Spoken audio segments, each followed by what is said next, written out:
desperate people do desperate things.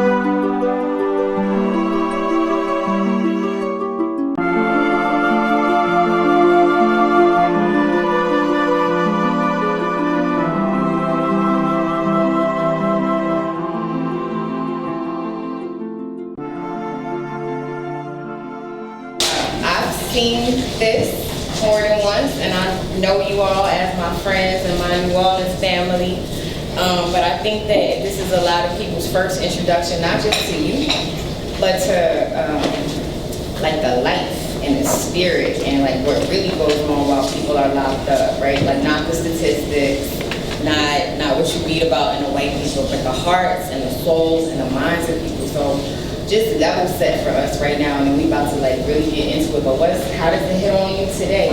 Well, you know, one, I'm in the mood with family, having this opportunity to be with family. Give yourselves a round of applause for being here tonight.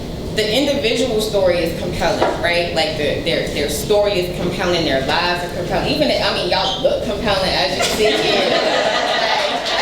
Let's just take a minute.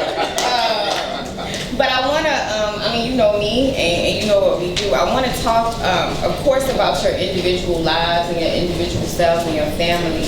But I also want to talk about, step out a little bit and just talk about some of the systems, some of the institutions, some of the structures that helped you, you know, survive that time and survive being apart, survive having a father out of the home, and help you not just survive but like thrive and win and get it. So can we talk about that a little bit? Just what works? What's the systems and institutions and structures that really made it so that we could be in your free presence and just soak up all this love and excellence? Tell us about that. Love is the most divine chemical in the universe, and it dissolves everything that is not of itself. Love is God. God is love. And when we lead with love, God takes care of everything else for us. So when you talk about institutions or systems, the core of what helped us thrive through the core of what helped our ancestors thrive through over 250 years of slavery was simply love. A love for life and a love for themselves, and knowing that they had a right to be here, even when all of the systems were saying that their humanity didn't matter. And I think that as we enter into the month of Black History, I just want to center us on what is the real core of what gets us through, that has sustained us, that maintains us, and allows us to thrive, and that is love. We keep thinking it's the material things, it's the status quo, when we get here, when we buy this, and then we get those things, and it don't matter. We still don't have that joy and that inner peace that we are seeking, because it's not the materials, it's the relationships that we have with one another that even makes us human. It's love.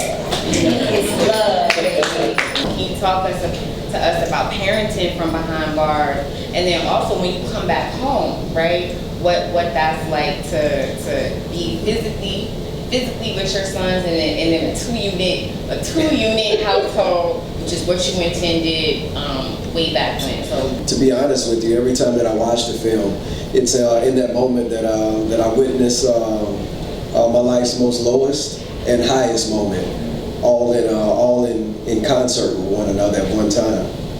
Because what I witness is that I get a chance to witness my children growing up without me, and I'm made to realize the poor decision that I made so many years ago. A decision that through my own actions allowed me to socially orphan my kids. And that's a really low moment, especially when you would like to think of yourself as one of the positive Black men that are not necessarily known as a deadbeat dad, or not necessarily known as an absentee father. Just through my own actions and through my own choices, I socially orphaned my own kids. So that's a very low moment for me, but at the same time, it's also a high moment, because through watching the film, I'm able to see one of the greatest honors that Hollywood can give to a person, and that's when they turn your life into a film, when they make a movie about you. So it's a rewarding and yet a stealing kind of moment as well, especially when I look at how young my kids were and how much time that I spent apart from them, and then now I look at in time, in this moment even, my son Freedom, who is here visiting with us, and to know how young of a person he was at that time. And it was probably when we were in the parish prison before I was convicted, that Fox was carrying Freedom along with his twin brother Justice in her womb at that moment. And I remember when Fox would come out to the yard call, and when she would come out to yard call, we would arrange visits.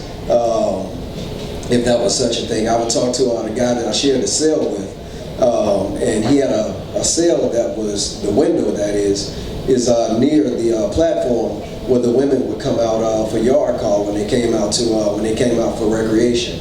And I would get him to let me use his cell, and I would take his mattress and roll it up and then tie it together with his bed sheet so that I could turn it on its side, and I could stand up on top of it and be tall enough in order to stand through the window and be able to talk to her down on the porch.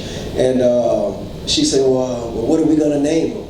And then, just thinking about how we came up with the names of what the twins would be called. And it was probably two of the things that both of us wanted most in life at that moment. And that was freedom, and that was justice. And Freedom, stand up, baby.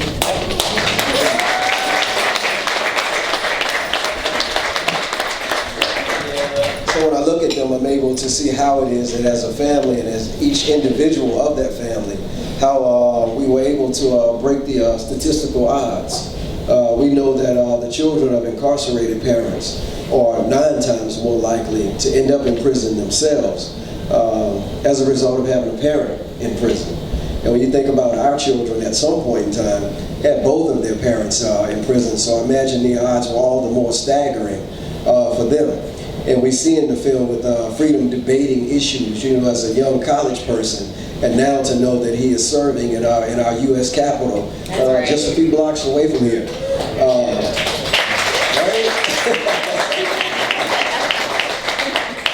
So it is indeed an amazing moment, when you think about, the full circle moment. So I get all choked up inside, so I apologize to you all if I feel a little nervous on the inside, because you never really get comfortable, in this space. Wow.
Just an amazing thing that we can do, and I'm saying this to the fathers, just an amazing thing that we can do when we be intentional about the time that we spend with our children.